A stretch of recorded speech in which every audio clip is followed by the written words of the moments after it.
Merci Seigneur, parce que tu as rendu encore possible, Seigneur, cette réunion. Tu as rendu possible ces rendez-vous, Seigneur. Oh Jésus, c'est dimanche matin, on nous sommes venus répondre présent à ton rendez-vous, Seigneur. Je sais que tu es là, Seigneur. Je sais que tu es là présent et tu vas nous faire du bien, Seigneur Jésus. Alléluia. Tu ne manges jamais, Seigneur. Tu ne manges jamais parce que tu es bon, Seigneur. Ce matin, nous voulons encore avoir ces cris en tes sangs, Seigneur. Laisse que, oh Dieu, que tu puisses être présent, Seigneur. Il puisse que la fin, Seigneur, soit avec nous, Jésus. Que ton règne vienne, Seigneur. Que ta présence se manifeste, Seigneur Jésus. C'est que nous voulons, oh Dieu, et que chaque phrase de ces guides, et que chaque moment de ces guides, Seigneur, soit dirigé par toi, soit conduit par toi, et que cela puisse être bénéfique pour tes enfants. Oh Seigneur, merci, oh Dieu, parce que tu as commencé avec nous ces guides. Dès les premières secondes, nous avons senti ta présence. Nous avons senti comment tu es avec nous, Jésus. Notre prière et que tu puisses cheminer avec nous, Seigneur Jésus. Nous te prions, Seigneur, de nous agréer ce matin, de nous agréer dans ta présence, Seigneur. Car si nous sommes agréés, Seigneur, notre louange sera aussi agréée. Si nous sommes agréés, Jésus, notre adoration sera aussi agréée. Si nous sommes agréés, Père éternel, nos prières seront aussi agréées. Si nous sommes agréés, Père, nos dîmes, nos offrandes seront aussi agréées, Seigneur. Amen de ta présence ce matin, Seigneur.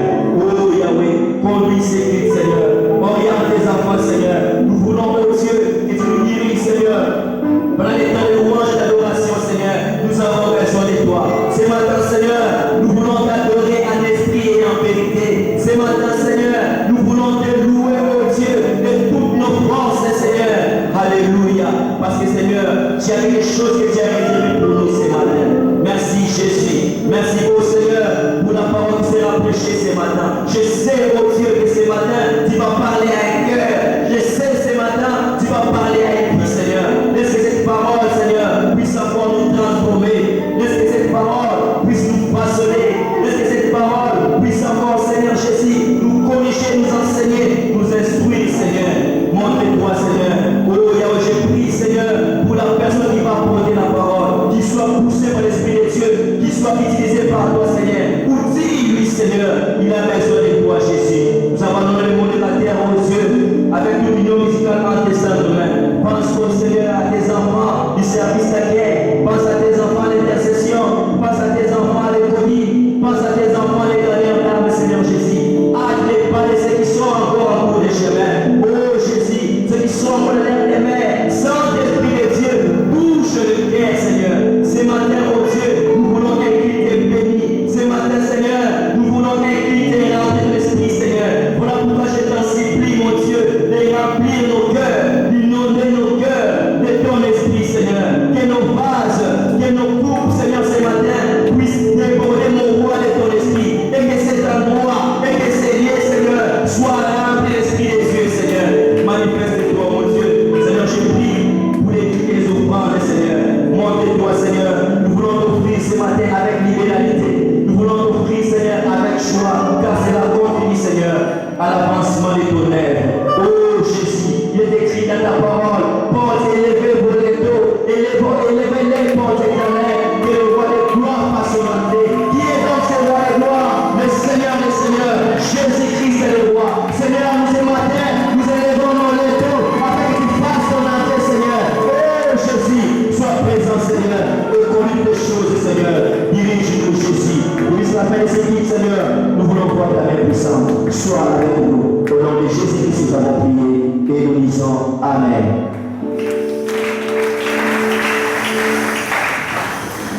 Gloire à Dieu. Quelle grâce, quelle bénédiction d'appartenir à la famille de Dieu. Nous sommes les bien-aimés parce que notre Dieu nous a appelés. Et ces rendez-vous, soyez-en rassurés, ce n'est pas un rendez-vous comme tout autre. C'est le rendez-vous avec le Créateur, le Père de tous les esprits. C'est lui qui a créé les cieux et la terre. Et il nous a convoqués. Nous sommes là présents. Que Dieu vous bénisse, vous qui êtes là, bien au début. Et quoi qu'il en soit, je sais qu'il y a les uns qui ont passé une semaine quelque peu tourmentés. Il y a les autres qui étaient bénis. Les autres encore découragés, encore malades, des problèmes, des situations. Mais quand cela ne tient, notre Dieu est assis sur son trône et il est là, il attend, il tend les mains. Et ici, il est présent. Il est présent. Soyez seulement conscient que le Père est là. C'est lui qui vous a appelé. C'est lui qui m'a appelé. C'est lui qui t'a appelé. Il est là devant toi. Et tu auras l'occasion de lui parler, de le glorifier, de le bénir, ou encore de l'écouter, parce qu'il aime ça. Et nous sommes là. Nous voulons partager la joie. Pourquoi la joie? Nous devons toujours être dans la joie. Mon âme bénit l'Éternel. Et que tout ce qui est en moi bénisse son nom. Nous devons bénir l'Éternel, bien-aimé de Dieu. Parce que nous ne savons pas. Il y a des situations auxquelles notre Père nous épargne. Il nous protège. Même si nous vivons des situations quelque peu confortables, mais Dieu fait de grandes choses pour nous. Nous qui sommes ses enfants. C'est ainsi que lorsque nous sommes dans sa maison, nous devons être dans la joie. Et j'aimerais que nous puissions partager cette joie en nous saluant. Nous pouvons nous lever, saluer le frère qui est à gauche, à droite, devant toi, derrière. Vous pouvez vous déplacer pour partager cette joie du Seigneur. Parce qu'il est présent, il est vivant, il nous aime. Et c'est lui qui est notre Père. Soyons dans la joie, comme David le disait. Je suis dans la joie. Car on me dit, allons dans la maison du Père. Et c'est ici que l'Éternel nous bénit. C'est ici que le Seigneur nous bénit. Nous sommes dans la joie. Sourions entre nous. Posez la question au frère. Demandez son nom. Bénis les frères. Bon dimanche. Saluez les frères. Soyons dans la joie à la maison de notre Père. Parce qu'il est notre Dieu.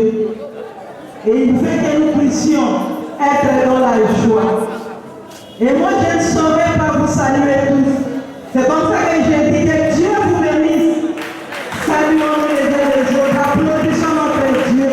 Et nous passons la parole au frère Jordan avec l'union musicale. Soyons dans la joie. Alléluia. Alléluia. Ça, c'est pas l'église d'abord. L'église d'abord, c'est une église des gens qui ont compris la nécessité de l'adoration et de la louange dans la vie des hommes et pour la gloire de Dieu. Ce n'est pas de cette manière que notre Dieu va être glorifié. Je veux vous dire une chose. Si vous voulez très bien louer Dieu aujourd'hui, au Sanata au Ladi, au Sanata au Sombé au Sanata origine la place où tu es là. Oh, il a mon là, il a tiré la poto à élever la terre. Au Sanata origine la Ladi. Moi, c'est le tout le Sanata de Dieu. Est-ce que vous avez ma place aux amis?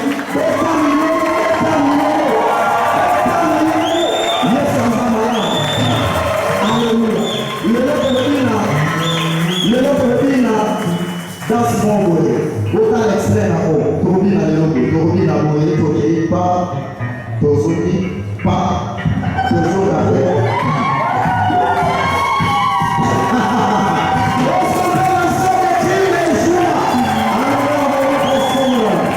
Alléluia. La Bible dit que tous ceux qui respirent glorifient le nom de l'Éternel. Amen. Il est le roi. Est-ce qu'il y a quelqu'un qui croit que Jésus est le roi des rois, le Seigneur des seigneurs? Alléluia. Alléluia.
élever le plus haut point, ton Saint-Nom. Parce que nous savons que dans nos vies, tu t'élèves le dernier pour sauver la situation des sommes. Je sais, Seigneur Dieu, que tu vas t'élever en dernier lieu dans le mariage de quelqu'un ce matin.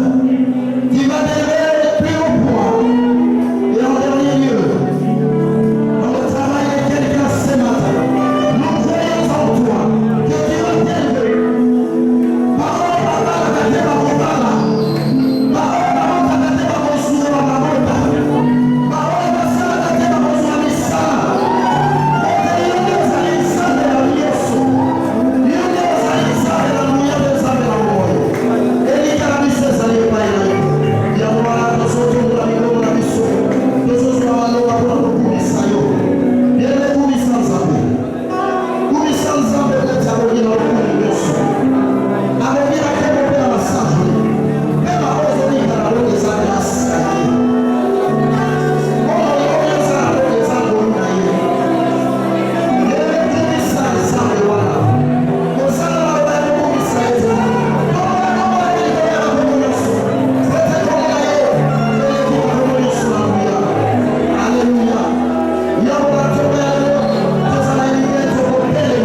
Cher Saint-Esprit, nous voulons nous abandonner entre tes saintes mains. Utilise-nous, Seigneur, puissamment pour ta sainte gloire. Nous voulons disparaître et que toi, tu puisses apparaître pour parler à ton peuple. Ton peuple saint, ton peuple béni, ton peuple que tu as choisi, ton peuple que tu as amené au Seigneur, non pas pour écouter un homme, mais pour t'écouter, Seigneur. Toi, tu parles mieux que les hommes. Nous avons besoin de toi. Après avoir passé un bon moment dans ta présence pour te louer, pour t'adorer, ce temps est à toi. Le moment culminant où nous voulons écouter ta parole. Au nom de Jésus, nous avons ainsi prié. Ensemble, nous disons Amen. Est-ce que nous pouvons acclamer le Seigneur? Est-ce que nous pouvons nous célébrer de joie pour le Seigneur? Gloire au Seigneur. Que le nom du Seigneur soit béni. Nous disons merci à notre Dieu, le maître des temps et des circonstances, lui qui a permis que nous puissions voir ces jours nouveaux qu'il nous accorde. Et on sait, dimanche 23 février 2020, c'est pour nous le dernier dimanche pour ce mois de février. Nous disons merci à ce Dieu. Nous disons merci à notre berger, le pasteur, le révérend pasteur Marius Ngoua pour la marque de confiance. Et comme nous savons, la chair est chère et ce n'est pas donné à tout le monde. Et si vous voyez quelqu'un vous confier la chair, sache qu'il a la confiance envers toi. Que le Seigneur lui bénisse. Et pendant ce temps, il est en train d'animer un séminaire de l'autre côté à Philadelphie. Et nous croyons que nous communions ensemble avec lui. Merci aussi à vous, le peuple de Dieu. Vous êtes là très nombreux, bien habillés pour la gloire du Seigneur. Et vous êtes là pour écouter la parole du Seigneur. Et que mon Dieu vous bénisse. Nous disons aussi merci à ceux-là qui sont en train de nous écouter au travers le monde. Et notre prière est que les jours nous puissions communier ensemble avec vous dans ces beaux cadres, la porte de Mbandaka. Sans plus tarder, nous allons lire notre texte de base. Nous sommes dans Nombre chapitre 14, le verset 8 jusqu'au verset 9. Et les amis de protocole nous signalent que les dépliants sont là, disponibles sur notre table de littérature. Nombre chapitre 14, verset 8 à 9. Nous lisons au nom de Jésus-Christ. Si l'Éternel nous est favorable, il nous mènera dans ces pays et nous les donnera. C'est un pays où coulent les laits et le miel. Seulement, ne soyez point rebelles contre l'Éternel et ne craignez point les gens de ces pays, car ils nous serviront de pâture. Ils n'ont plus d'ombrage pour les couvrir. L'Éternel est avec nous, ne les craignez point. La parole du Seigneur, si nous pouvons acclamer pour la parole du Seigneur. Merci. En fait, le contexte ici, si nous voulons bien comprendre ce que nous venons de lire, nous pouvons faire recul au chapitre 13. Et là, qu'est-ce qu'il s'agit ici? Dieu, le créateur des cieux et de la terre, qui est en train de parler à son serviteur Moïse, le conducteur des enfants d'Israël qui ont quitté l'Égypte pour se destiner à la terre promise de Canaan. Dieu a parlé à Moïse de pouvoir choisir un homme dans chaque tribu des enfants d'Israël. Et le but de ce choix, c'est pour aller vérifier, contrôler, voir ce qui se passe dans cette terre qui a été promise pour le peuple de Dieu. Pour aller vérifier, pour aller voir, pour aller espionner, voir comment le pays est, comment le peuple se comporte, si le peuple est fort ou faible, si le pays est bon ou bien mauvais, si les villes sont ouvertes ou bien fermées, si la terre est fertile ou non fertile. Ils étaient au nombre de 12 espions. Et quand ils étaient arrivés, ils ont fait la vérification du pays. Ils ont contrôlé. Après 40 jours, si vous lisez la parole de Dieu à partir du chapitre 13, tout le chapitre, vous allez comprendre un peu ce que nous sommes en train de dire ici. Après avoir vérifié et contrôlé, ils sont venus maintenant vers Moïse et Aaron pour donner les rapports par rapport à ce qu'ils ont constaté. Et ici, nous avons deux groupes de personnes, des camps. Les 10 espions, ensemble avec le peuple, et aussi les deux, il s'agit de Caleb et Josué. Dans le groupe des 10 espions, pour eux, ils sont venus donner les rapports à Moïse pour dire non, le pays est bon, le pays coule le lait et le miel. Et voici même les fruits que nous avons pris dans ces pays. Malheureusement, pour ces pays, le pays est puissant. Les gens qui habitent là sont puissants, sont forts, plus que nous. Les messages qui pouvaient décourager tout le peuple d'Israël. Et d'un autre côté, nous voyons les camps de Josué et Caleb. Pour eux, ils ont dit, en tout cas, il faut se taire. Certainement, le pays est bon.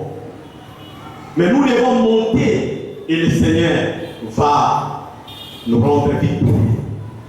Mais en dépit de tout ce que Caleb et Josué ont fortifié un peu, parce que le peuple était découragé, déçu, inquiet, abandonné, abattu. Que faire?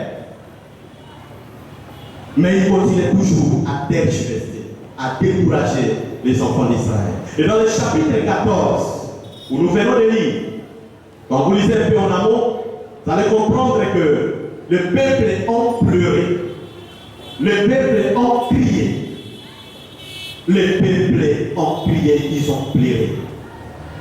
Ils ont posé la question à Dieu, mais pourquoi tu nous as amenés en Seigneur pour que nous puissions mourir, périr par l'épée, nous, nos enfants, nos femmes? Ne fallait-il pas nous laisser rester en Égypte pour que nous soyons enterrés dans de bonnes conditions que de nous faire souffrir ici? Et face à ce dilemme, nous voyons l'attitude d'Aaron et Moïse. Ils se sont prosternés devant le peuple. Et Caleb et Josué ont déchiré même leurs vêtements, les signes et les terres. D'une grande crise. Ils ont déchiré les vêtements. Ils ont commencé à encourager le peuple de Dieu. Si l'Éternel nous est favorable, là où nous verrons les lire, en tout cas, il nous donnera ces pays. Mais seulement, ne soyons pas rebelles et ne craignez pas nos ennemis. Bienvenue dans le Seigneur. Qu'est-ce que nous voulons parler de ce matin? Vous vous en doutez, les thèmes désirons la faveur divine. Désirons la faveur divine. Alléluia. Alléluia. Désirons la faveur divine. Ce matin, chacun de nous a des désirs. Nous avons des désirs, c'est vrai. Mais ce matin, le Seigneur voudrait ainsi que nous, le peuple de Dieu, nous puissions avoir les désirs ardents, les désirs profonds des faveurs de Dieu. Et le message de ce matin, c'est pour une catégorie de personnes. Pour les personnes peut-être qui se voient fatiguées et le Seigneur est capable de te donner la force. C'est un message d'espoir à la personne qui est désespérée. C'est un message approprié pour une personne qui voit qu'il est dans une situation inconfortable. Il est dans une situation où lui-même, il ne peut jamais progresser. Alors que cette année 2020, nous avons déjà terminé le mois de janvier. Mois de février bientôt, nous allons clôturer. Mais rien ne marche. Alors que le chemin est long, rien ne marche. Et ce message est venu pour nous encourager. Comme nous venons de lire, le texte met en évidence des attitudes. Des attitudes radicalement opposées, adoptées à ces moments critiques des enfants d'Israël. D'un côté, celle des 10 espions, et de l'autre côté, nous voyons les deux, Caleb et Josué. Là, nous sommes déjà dans notre introduction. Les premiers entièrement focalisés aux obstacles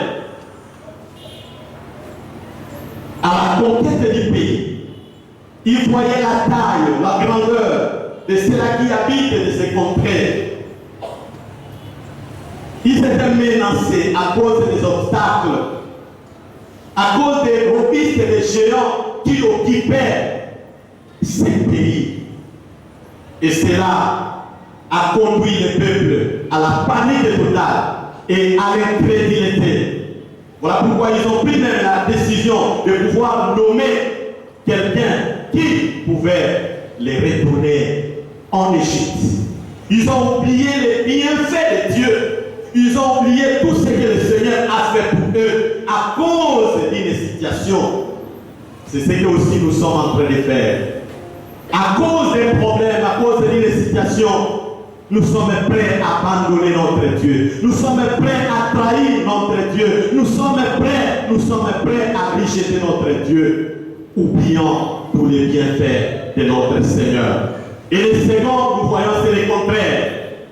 Pour eux, tout en connaissant, on mesurera la grandeur des difficultés du pays. Mais ils voyaient les dons excellents de ce pays promis par Dieu lui-même.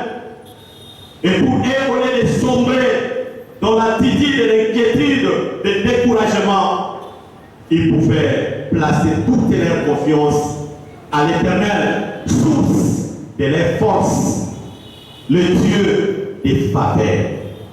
Bien-aimés dans le Seigneur, étant enfant de Dieu, notre Dieu a prévu de bonnes choses pour nous. Notre Dieu a fait de nous des promesses merveilleuses. Notre Dieu nous a promis de bonnes choses au devant de nous. L'élévation, les voyages, les mariages, tout ce que nous pouvons avoir besoin, voire même son retour, il viendra pour nous prendre. Mais pendant ce temps, que nous ne sommes pas encore en possession de ce que le Seigneur nous a promis, nous ne pouvons pas adopter l'attitude des 10 espions qui voyaient la grandeur, la taille de leur ennemi, qui voyaient toujours les côtés négatifs. Vous savez, il y a certaines personnes dans leur vie, ils voient toujours les côtés négatifs. Mais il faut aussi voir les côtés positifs. Amen. Les côtés positifs, c'est-à-dire Dieu est toujours prêt, disponible par rapport à ses promesses. Dieu ne ment jamais. Il nous a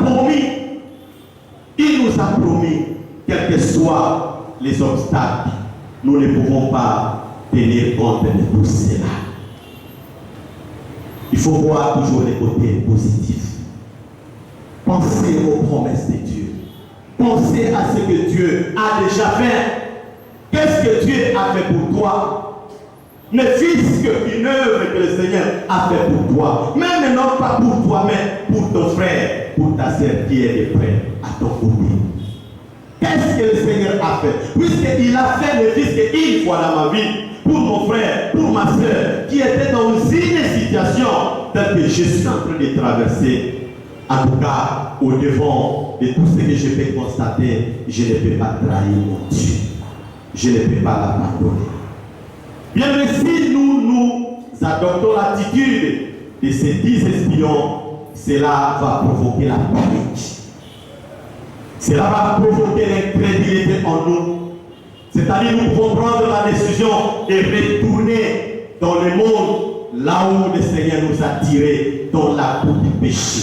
Parce que rien ne marche. Puisque rien ne marche, qu'est-ce que je dois faire? Je dois rentrer là où j'étais autrefois. Et là, le Seigneur ne peut pas être content. Mais il nous est avantageux d'adopter l'attitude qu'avec Caleb et Josué, qui ne voyaient pas la taille, la grandeur, les obstacles de ces pays-là. Mais ils comptaient beaucoup plus ceci. La faveur de Dieu. Parce qu'ils voyaient en eux les dons excellents promis par Dieu dans ces pays-là. Bien-aimés, j'ouvre une parenthèse pour dire ceci. Ce que Dieu a promis pour toi est plus valeureux que ce que tu vois aujourd'hui. Alléluia. Ce que Dieu t'a promis est plus valeureux que ce que tu vois aujourd'hui. Ta position que tu occupes dans la société, le Seigneur est capable de t'amener de loin, jusqu'à arriver au top. Et même si tu es déjà arrivé au top, dans la société auquel nous sommes en train de vivre, mais le Seigneur te promet une seule chose, il reviendra te prendre. C'est ça, il promet ce pays. Car il y a des places nombreuses dans la maison de notre Seigneur. Dans la maison de notre Père, il viendra nous prendre. C'est ça l'espérance bénie que nous sommes en train d'espérer chaque jour. Il y a d'autres situations qui ne nous submergent pas parce que nous plaçons notre confiance en Dieu. Parce que nous comptons beaucoup plus sur le faveur divine. Voilà pourquoi ces problèmes n'arrivent pas à nous submerger. Mais dès que nous considérons la grandeur, dès que nous considérons la taille, dès que nous considérons tout ce qui peut nous décourager, ça va sombrer. Ça va nous submerger. J'aimerais que nous puissions lire Matthieu chapitre 14, les versets 22 jusqu'au verset 30. Matthieu 14,